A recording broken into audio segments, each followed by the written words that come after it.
ঝাড়গ্রাম কৃষক বাজারের এক কোণে পড়ে রয়েছে সবুজ সাথীর কয়েকশো সাইকেল। দীর্ঘদিন ধরে পড়ে থেকে অধিকাংশ সাইকেলই মরচে ধরেছে, জন্মেছে আগাছা। পড়ে পড়ে নষ্ট হচ্ছে, জল বৃষ্টির মধ্যেও কিছু সাইকেল নষ্ট হচ্ছে, তো বেশিরভাগটাই লাটা কাটা দেখা যাচ্ছে। প্রশ্ন উঠছে, কেন সাইকেলগুলির এমন বেহাল দশা?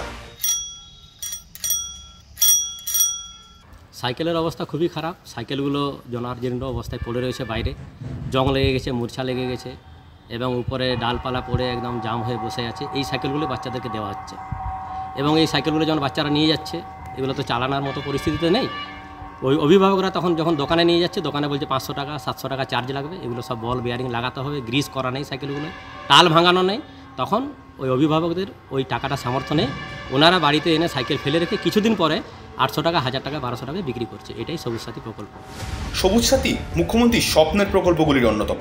আর ঝাড়গ্রামে সেই প্রকল্পের এহেন দুর্দশায় সরব হয়েছেন অভিভাবক থেকে স্থানীয় বাসিন্দারাও। যদিও বিষয়টি সংশ্লিষ্ট দপ্তরে জানানোর আশ্বাস দিয়েছেন জেলা পরিষদের সভাধিপতি চিন্ময়ী মারান্ডি। কেন কি এটা একটা স্বপ্নের প্রকল্প, যাতে আমাদের স্টুডেন্টগুলো ঠিকঠাকভাবে বাড়ি থেকে স্কুলে যেতে পারে, সেইটার একটা যে আমাদের মাননীয় মুখ্যমন্ত্রীর পরিকল্পনা ছিল, সেইটা সাকার করার দায়িত্ব আমাদেরও।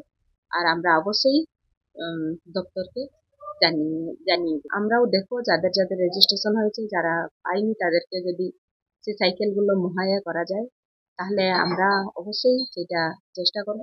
সংবাদ মাধ্যমে এই খবর প্রচারিত হওয়ার পর সাইকেলগুলির বেহাল দশা ঘটে কিনা সেটাই দেখার। Bureau report, Jhargram news pole Bangla.